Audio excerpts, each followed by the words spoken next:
Hello বন্ধুরা, আবারও চলে এলাম শেফালিদির রান্নাঘরে। সবাইকে স্বাগত জানিয়ে আজকে রেসিপি শুরু করছি। তো দেখুন বন্ধুরা, প্রচণ্ড গরম, তার জন্য আজকে আমি লাউর তরকারি করছি। আর লাউর তরকারিটা করব একদম ইউনিক পদ্ধতিতে। খেতে কিন্তু ভীষণ সুন্দর হবে। লাউর তরকারি হয়তো ডিম দিয়ে কখনো খাওনি। আমি এই যে আজকে রেসিপিটা বানাবো দেখো, তার জন্য ছাঁচি লাউ কেটে নিয়েছি। এখানে 500 গ্রাম লাউ ছিল, কেটে নিয়েছি। আর এখানে 2টো আলু, 3টে টমেটো আর একটা ডিম নিয়েছি। আজকে ছাঁচি লাউ দিয়ে একটা রেসিপি বানাবো, আর সেই রেসিপিটা তোমাদের সঙ্গে শেয়ার করছি। তো পুরো ভিডিওটা দেখো, আশা করছি ভীষণ ভালো লাগবে। লাউ, টমেটো, আলু, ডিম সব কিন্তু ভালো করে এগুলো কেটে নিয়েছি। ডিমটাকেও কিন্তু ধুয়ে মাঝখানে রেখে দিয়েছি। আর সবজিগুলো সব কেটে পরিষ্কার করে ধুয়ে নিয়েছি। এবার রান্নাঘরে চলে যাব। আমি একটা কড়া বসিয়ে দিয়েছি, আর কড়াতে তেল দিয়ে দেব। তো আমি এখানে 4 থেকে 5 চামচের মতন তেল দিয়ে দিলাম। তেলটাকে গরম করে নেব। তেলটাকে ভালো করে গরম করে নিতে হবে। চামচের মতন 5 ফোড়ন দিয়ে দিলাম। আঁচটাকে একটু কমিয়ে রাখবো।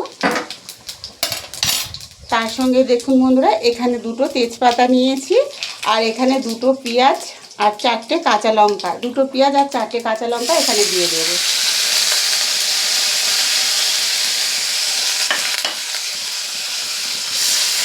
পেঁয়াজ কাঁচা লঙ্কাটাকে ভালো করে ভেজে নেব। এবার এখানে আমি 1/2 চামচের মতন হলুদ দিয়ে দিলাম।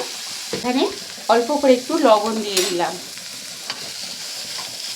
লবণ আর হলুদ দিয়ে আবারও ভালো করে পেঁয়াজটাকে একটু নাড়াচাড়া করে নেব।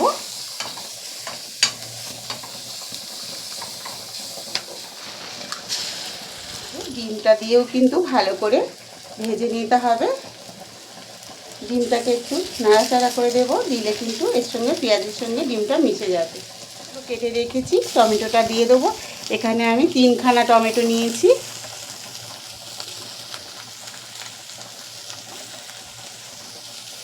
টমেটোটা দিয়ে আবারও খানিকটা নেড়ে নেব।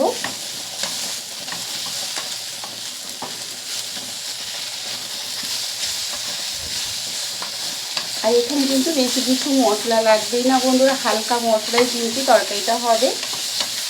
আর আলুটা কেটে রেখেছি, এবার অল্প অল্প করে এর মধ্যে কিন্তু সবগুলো দিয়ে দেবো। আলু আর লাউটা কিন্তু দিয়ে দেবো।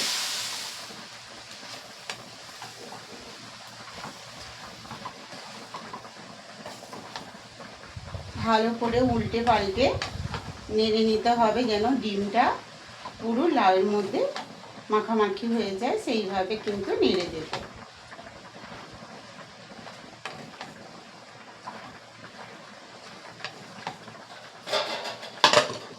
ঢাকা দিয়ে ভালো করে মিনিট 20 রান্না করে নেব। মিনিট খানেক কিন্তু হয়ে গেছে। এবার আমার সবজিটাও কিন্তু একদম সুন্দরভাবে রেডি হয়ে গেছে, দেখুন। এবার সবজিটাকে নামিয়ে নেবো। আর একদম কিন্তু জল নেই, মাখা মাখা সবজিটা হয়েছে। দেখেই বুঝতে পারছো কতটা সুন্দর হয়েছে।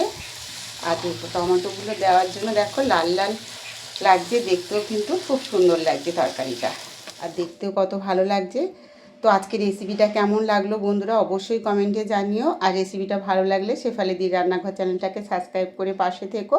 আর ফেসবুক থেকে দেখলে একটা ফলো করে দিও। কমেন্টে অবশ্যই জানিও আজকে রেসিপিটা কেমন হয়েছে। আর রেসিপিটা ভালো লাগলে বন্ধুদের মধ্যে বেশি বেশি করে শেয়ার করো। সবাই ভালো থেকো, সুস্থ থেকো। কালকে দেখা হচ্ছে আবার এক রেসিপি নিয়ে।